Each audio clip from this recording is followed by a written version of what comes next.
podcast. I'm your host, Rachel Abassi. I'm a grateful recovering alcoholic and stroke survivor. Today, I wanted to talk about, you know what? I don't even know what the theme is. Excuse me. Um, there's a few things that have come together for me this morning. I talked to my psychiatrist around 10:15, and I felt like a whole day of stuff had happened before I even talked to her.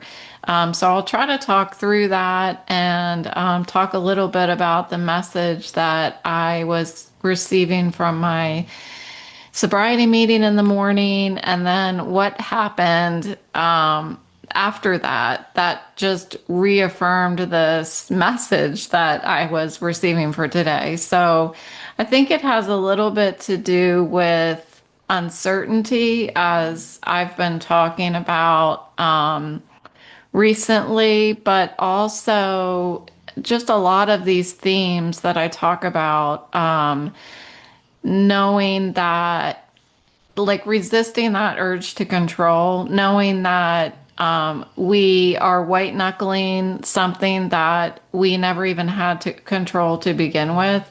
And I definitely want to talk a little bit about self-care, something that I go in and out of sometimes. And lately I have been out. So I talked to my psychiatrist about getting back to that and how that might have been, or very much was, affecting my mentality. And then some of the things that I experienced this morning, including a podcast that I listened to, and then a book that I started. The book that I mentioned yesterday, I think, I just started it this morning, and it's just interesting how everything unfolded this morning.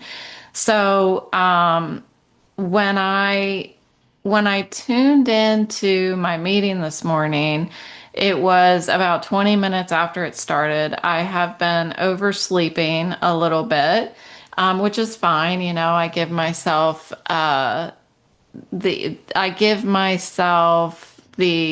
grace to do that. Like, it doesn't matter. Nobody cares if I show up on time. It's fine if I don't show up on time. Like, it doesn't matter to me. I have another meeting that comes on after that. Of course, I want to be there on time, but if I'm going to oversleep, my body probably needed it. So when I tuned in, I didn't know what the theme was for the morning. I didn't know what the topic was. So some of the things that I heard when I first tuned in was about, when you don't know what to do, do nothing.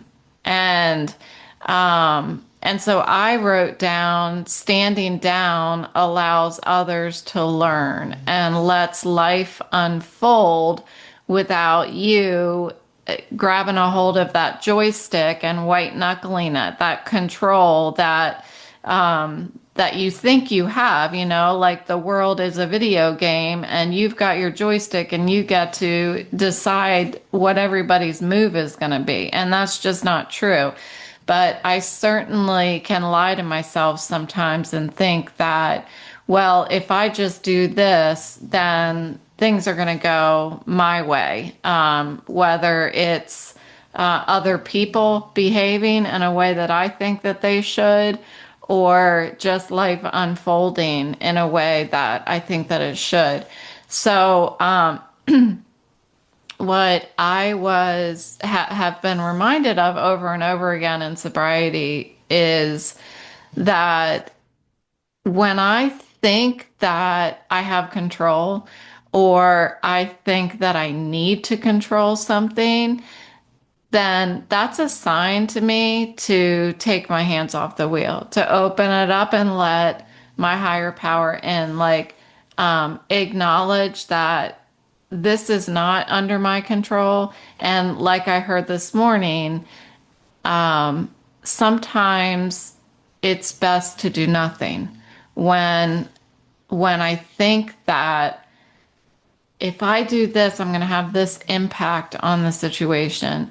And quite often doing nothing ends up better than any way I could have planned it, any way that I could have moved that joystick, that imaginary joystick. So that was the first thing that came up this morning. Okay. It was just, that typical reminder of Rachel, you don't have control. And then, so I didn't share and I kept listening and I was feeling very, like that typical, hangover post-stroke feeling that I get all the time. It's a sign that I've been doing too much in my daily life. So I need to like pull back, not be on the computer so much, stop looking at the news when the news is on the TV. Usually I face the other way, but with things unfolding in the world in a way that like we're seeing something that is a once in a lifetime change to the world that's going to have an impact for decades and decades to come, it's really hard not to look. So I talked to my psychiatrist about it and needing to, uh, reel that in and get control of that which I can control, which is not looking at things that I know I don't need to look at. Um, so I finally spoke up in the meeting. So the lead said, if there's anybody who just wants to check in. So I said, well, I don't know what the topic is, but that's never stopped me before. So I just wanted to share about how I overslept and I don't feel good. But that's because I haven't been taking care of myself. I've been doing things that I know are not in my best interest for my well being. And it's just like in sobriety, I know that if I show up at a bar with all of my old friends and I sit there while they all get hammered, that's not in the best interest of my well being, my sobriety. So that's doing something I shouldn't be doing. I'm risking my sobriety. Well, in the same way, if I'm looking, going on Instagram and deciding, well, I was able to look at the TV and I didn't vomit, so I'll just look at some Instagram posts. Like, that's the wrong thing to do. That is not in the best interest of my health. And I was doing it anyway. And I shared with my psychiatrist that it's very apparent to me that when I physically start declining, I emotionally, mentally, spiritually start unraveling a little bit. So I need to just remind myself to note any micro successes, stop putting myself in situations that I know better. I know that I shouldn't be doing that. Like, it's important for me to challenge myself, but I also need to know my physical limitations. I need to protect my spoons. If we go back to the spoon and cup theory, I feel like I've been spending more spoons than I have in order to refill my cup. I've been prioritizing my cup. And what happens is I run out of spoons, and then the next day I wake up with less spoons than I did the day before. So what I need to do is flip the script a little bit and focus back on my spoons, because if I don't have spoons, I can't do anything. Whether I like it or not, I can't do anything. So I was really just talking about self-care. And so I was finishing up my share and I said, again, I apologize for not knowing what the topic is, but that's what's been on my mind this morning. So, they typically, or maybe you don't know, after one shares in a meeting, typically you get thanks for sharing. Well, after I shared, somebody said, that's exactly what the topic was. And I was like, only in sobriety, that's what happens. I just show up and, It's amazing. It's amazing that when I show up, things just align. Okay. So, um, after that meeting, I went on to my second meeting, which is my typical routine in the morning. And I was in there for like, I don't know, 5 minutes. And the topic was one that just wasn't interesting me. I don't know why that sounds weird right now. But it was step three, and I don't know, I feel like I had covered step three so many times over recent weeks, and I felt like, what's a different way that I can be inspired today? Because that's what I'm there for. I'm not showing up to my meetings for a competition. I'm not showing up for everybody else. I'm showing up for me. And if I show up and it's just not right for me today, then I give myself permission to do something else. So that's what I did. So I signed off and I decided that I was going to listen to my friend's podcast. So my friend has a new podcast. This was a friend from growing up. She was my very best friend growing up. And as much as we have grown and gone in different directions, it is quite honestly pretty amazing to me that we both have ended up almost in the same place. Okay. And that may sound weird to her, but we've reached this point where we're both wanting to share our experience, strength, and hope. Me in my sobriety and her in her faith. She happens to have experienced a loved one who is an alcoholic. And so she received that challenge from the other side.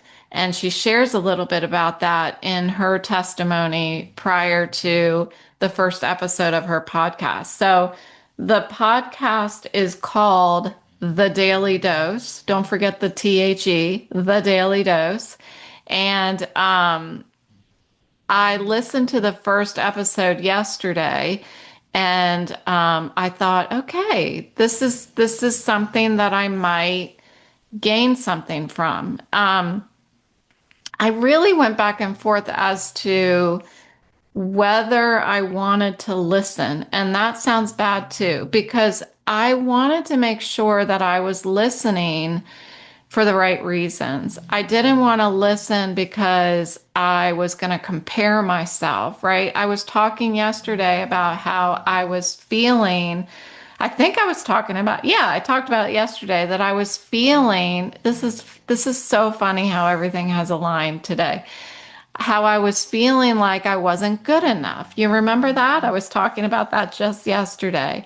So I thought, I want to learn more about faith. So, what better way to learn about it than from somebody that I know so well, and her friend. So there's two hosts, and so my friend, her name is Elisa, and the other host is Angelique. So I tuned in last night, and it was when I was going to bed. I closed my eyes and I just listened. And there was a lot of reference to biblical verses, and it was when somebody speaks in a way that it's obvious that they live their lives for Christ, like they live their lives according to what they've learned in church. I don't know. I don't know how else to say it. They use terminology. They have a language that is one that makes me uncomfortable. It makes me uncomfortable because I don't understand it. It makes me uncomfortable because it's not my first language, if that makes sense. Word choices are different than my word choices.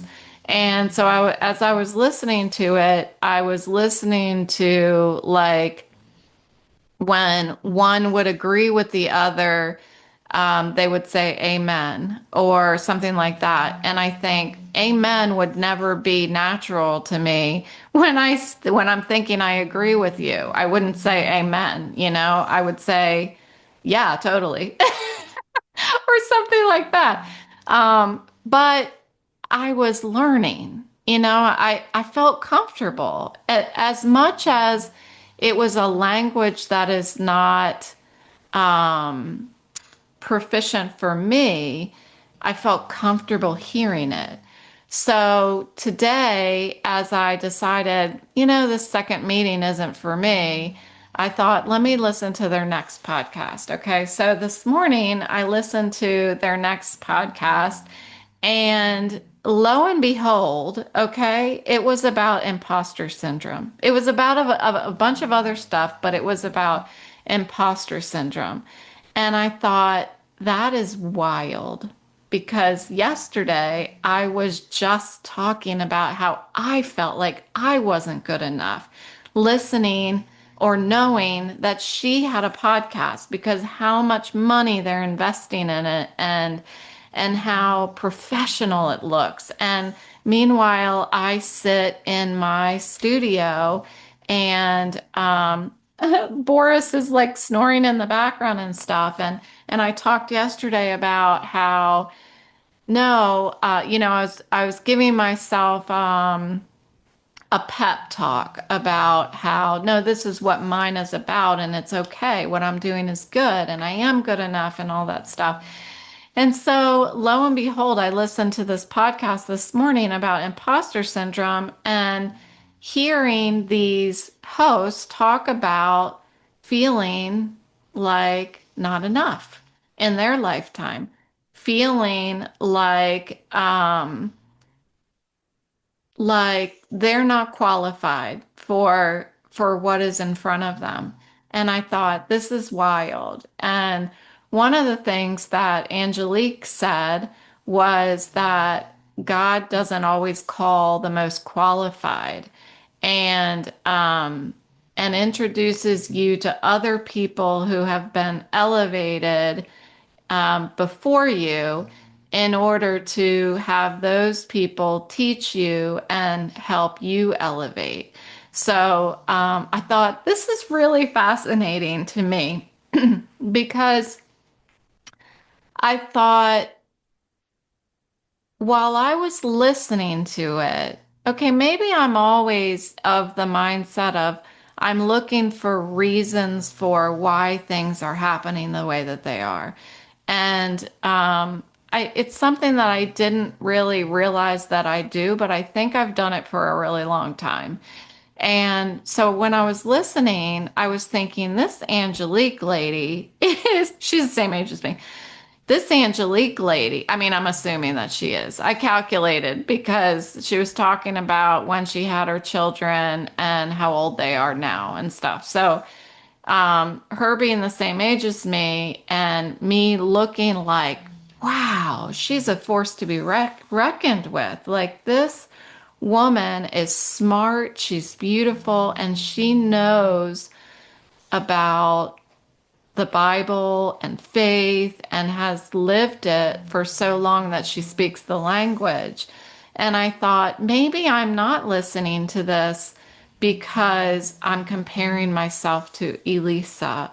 Maybe I'm listening to this because Elisa, right? Elisa led me to be able to learn from one of the greats, about women in faith, teaching other people how to get there.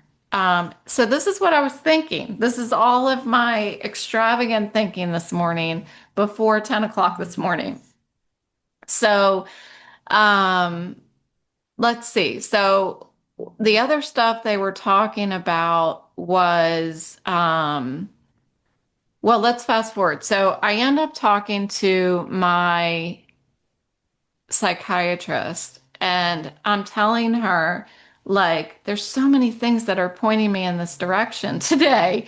And I explained to her, like, this is what I was thinking yesterday. This is what my meeting was about this morning. This is what the podcast was about.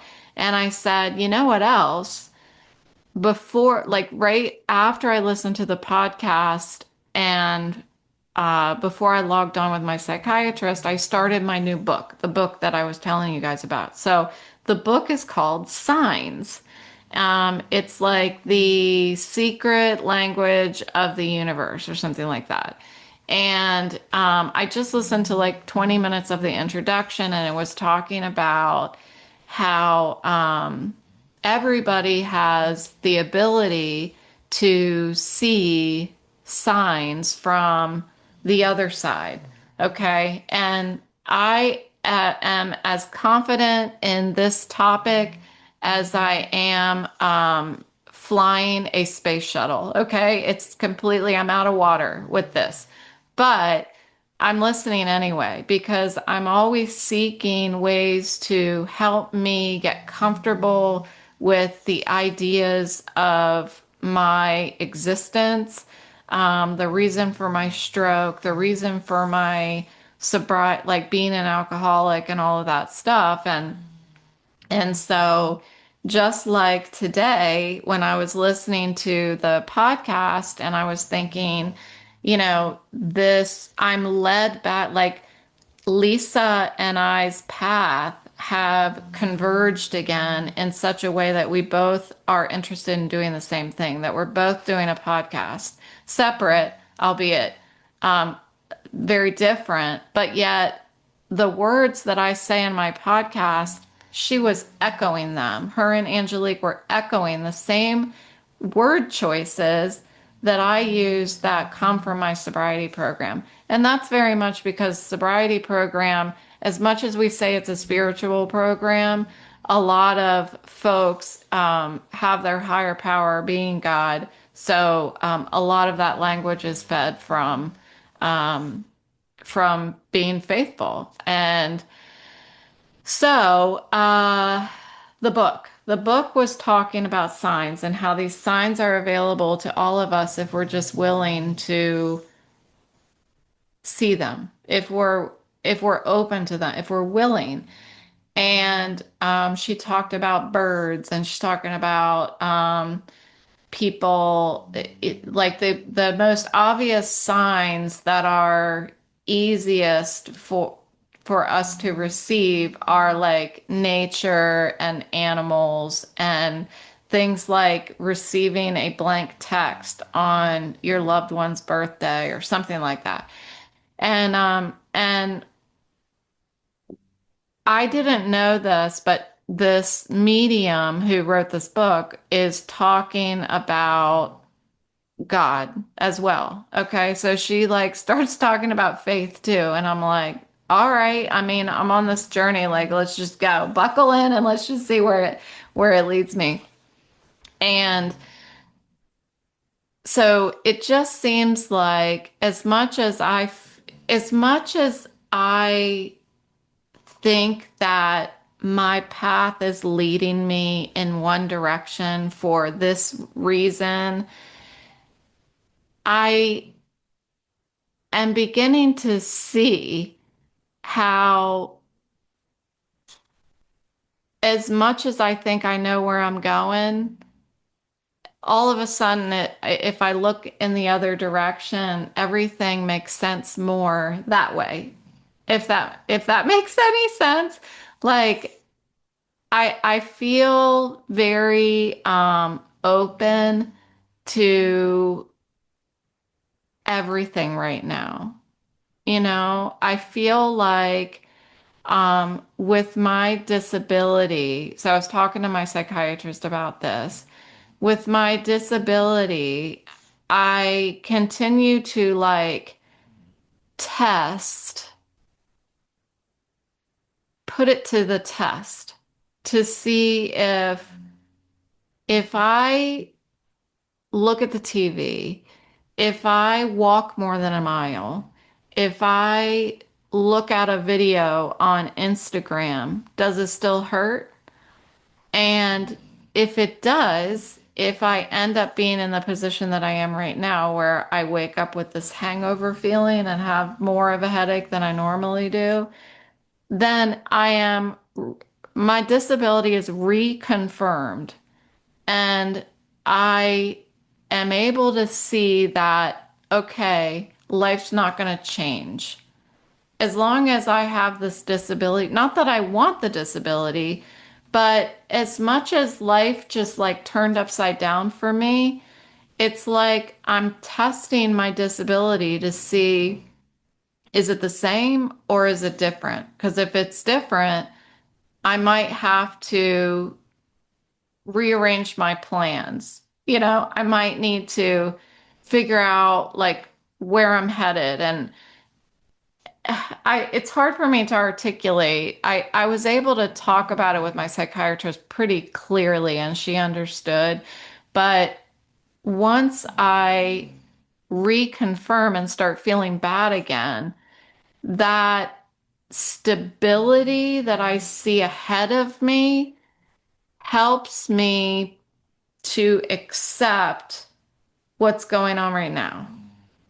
Um, I was talking to her about how it's looking very obvious to me over the past several days that I'm supposed to see that everything from my past, my career, everything that has happened to me was setting me up for exactly where I'm at right now. And here's two things that happened that I've never shared with anybody, and I just shared it with my psychiatrist. I don't think I shared it with you. So forgive me if I'm saying that I didn't share with anyone and I actually shared it with you. It's just because we're just blaming it on the stroke, okay? So before I had the stroke, like maybe a month, I don't even know. It could have been the day of, it could have been the day before. I have no idea how far ahead of my stroke that I thought this, but this is what happened. I let my dogs out and I came back inside and my husband was working inside where he always does. And I was working upstairs. I just took a break to let the dogs out. And I came back inside and I thought, wouldn't it be amazing if I could just be a stay-at-home wife? And I said, I was thinking about how my sister was a stay-at-home mother and raised her kids. And I thought that must have been an incredible experience to be able to feel that kind of freedom instead of feeling like you are a widget. Sometimes I felt like a widget at work and I was under their control. And I thought on this day, wouldn't it be something if I could not work and I could just take care of him, of my husband? And then that thought was followed by, there's no way that that could ever happen in my life. And here I am. There was a way. There was a way for that to happen. And be careful what you wish for. No, I don't think that's what this is. I just think that it's fascinating that I believed that it was impossible for my life to look like it does right now. And yet here I am. And the other thing that is interesting is that when I was working at my last job that I medically retired from, when things would get messy, when I would, start having disagreements with coworkers or my leadership or something like that, which happened. Um, I'm no stranger to that, we'll just say. But I would go on to Indeed, the job search website, and I would look for jobs in recovery. I would look for there must be like my education or my self-education really, and my experience is a marketing director. So there must be marketing director positions open for the field of recovery. So that's what I would look for. When I was getting upset in my job, I thought, I don't, I always felt like I was going to retire from that job. Okay. I didn't know I was going to medically retire from that job, but I felt like I was going to retire from that job and that I was going to end up in the field of recovery. This is true story. And I would have never left that job for a recovery job. I don't believe that I would have abandoned the company because I felt so passionate about what the company did that I just came from. But I felt like at at some point I'm gonna end up in recovery in this field of recovery. And and so here I am. So these are two stories that are I haven't talked about them because I blew them off. You know, um, what happens? Are there things, like, think about it. Are there things that have happened or things that you have thought that you think that there's no way that will ever happen, or that would be impossible, or something that is speaking to you that you feel very passionate about, but you blow it off thinking that it's just not something that I can achieve right now. It's not like I don't understand the path to get there. I just know that's where I want to be. Like, think about that. Do you have any of those things? Because I think that these are some of those signs. If we allow, like, it's my choice. It's my choice whether I want it to be a sign or I want it to be a coincidence, you know? Um, but think about if you have some of that stuff. Do you have anything that just lives inside of you that you're ignoring because you don't think that it's possible, like a dream that you don't think it's possible because you don't know how to get there? Because life was paved for me and got me there. I didn't have to do anything to get there. I just knew that's where I wanted to be, and here I am. So it's fascinating to think about. And as much as I feel like sometimes, am I doing the right thing? Um, Lately I've been revisiting this idea that everything has led me up to where I am right now. Everything. Everything. And if I continue to be open and allow myself to keep being led, then who knows what's going to happen next, you know? Like, I don't believe that I always trust the process. I don't believe that I have spent much of my life at all sitting back and observing. I felt like I always needed to have the joystick in my hand. And now that I've been introduced to this idea of pausing and letting life happen around me, watching life almost rise up to meet me where I am. You know, it's it's been an incredible experience. So that's where my head's at today. And I hope it was inspiring for you because it's not something that I ever talk about. So let's keep the conversation going and see where it goes. Thanks for listening today, and I'll talk to you tomorrow.